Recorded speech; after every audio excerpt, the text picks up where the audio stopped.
right, so we just took a look at some telephoto shots of this scene. Now we're gonna go a little bit wider again, and again, focusing on composition. You have to be very careful when you're going wide, looking at the leading lines, looking at different objects in the scene, looking at different signs. For example, there's that wine sign in the background. I don't want to be able to read that. It's going to be right in the middle of my composition, so I'm going to throw that out of focus using a very shallow depth of field and a very wide open aperture. So let's take a couple shots, play with that composition, and see what we come up with. All right, are you ready? Ready. Perfect. I'm going to hide that menu right behind your head. I like that pose, that looks great. Alright, so here is one of our first shots of Ashley. We shot this on a 50mm lens at f1.4, which means our aperture is very wide. It's letting in a lot of light, and as you can see, our depth of field is very shallow. That background is completely blurred out. We cannot read that winery sign. That's great because text likes to distract our audience. We shot at a low ISO of 200, so that means almost no grain and no noise. We're getting a very sharp image, and we shot it at 1/500th of a second. So this image is looking good. It's not exactly where we want it yet, but that's okay. We have plenty of time at this location, and we're gonna get this image perfect. But this is where we are so far, and it's looking really good so far. Fantastic. Just playing with the composition here. Get those nice leading lines in the background. That looks great. So we are playing a little bit more with that composition. We are putting Ashley dead center in our frame. Our settings didn't change at all.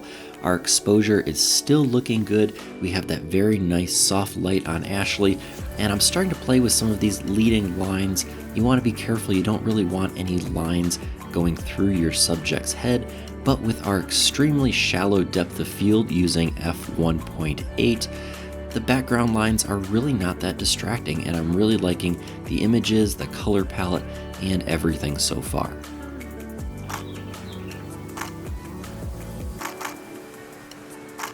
Awesome. I'm going to back up a little bit, get a little bit of a wider shot. Now we're getting kind of from the knees up to just above your head.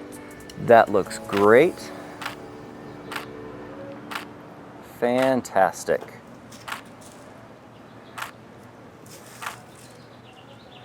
Awesome. And look over the shoulder, great. Hold that pose looking over the shoulder. I'm gonna adjust myself again, hide that menu behind you again. Perfect. All right, and then can you step forward about 6 inches that way, right by the leaf? Perfect. That looks fantastic. Now here is one of my favorite images from this shoot. Everything is just working together so well. From our technical aspects, our camera settings, our centered framing looks pretty good. Our light, I think, looks great. And we happen to capture a very candid looking moment with Ashley grabbing the bottom of her dress. And I really just like the candid, natural feel of this image. It doesn't feel overposed, and it just feels, again, very natural. All right, I'm going to switch lenses here real quick. And one other quick note for our audience, there are a couple things you want to be paying attention to in your composition. And I want to bring up, there is a nice bright yellow umbrella. Be careful with different hues or different colors, different shapes, and of course, different brightnesses that can distract from your model. So let's change lenses. So we just threw on a 35mm lens. This is a 35 1.4, and we're going to be taking full advantage of that 1.4 aperture, that very shallow depth of field, because again, we have a lot going on. This is a very busy composition. We want to show off that architecture, but once again, we don't want to distract from our model, which is the most important part of a portrait. So let's take a couple shots. All right, so I love that pose right there. And once again, we are shooting kind of from the shins up right now. That looks great. Fantastic. I'm gonna get a little bit lower right here. Again, shins up, that looks great. And just make sure our exposure looks good. That looks fantastic. Love that pose.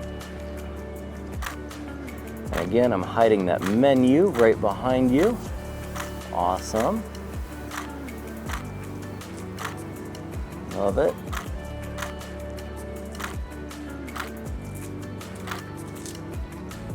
Love that over the shoulder, that looks good. Yep, that lean back looks great. Fantastic. Right there.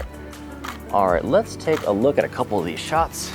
Kind of see what we have going on here. I like that one.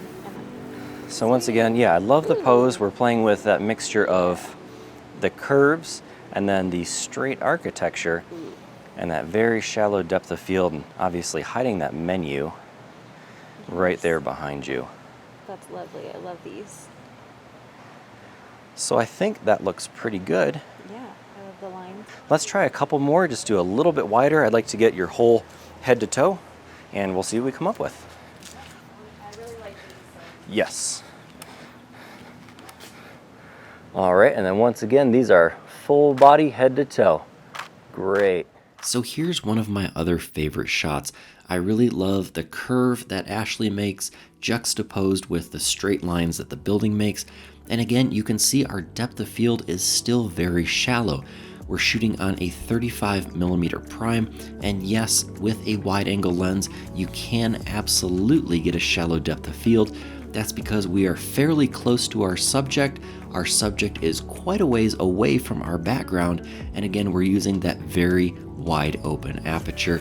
That shallow depth of field is going to save a lot of your portraits because you always want your focus on your subject and you want your background to complement your subject, not distract from your subject.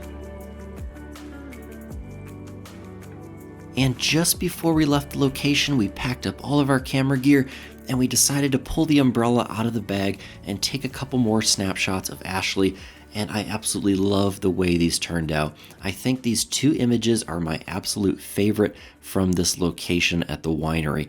You can absolutely take great portraits with a nice, fairly shallow depth of field with a 14mm lens.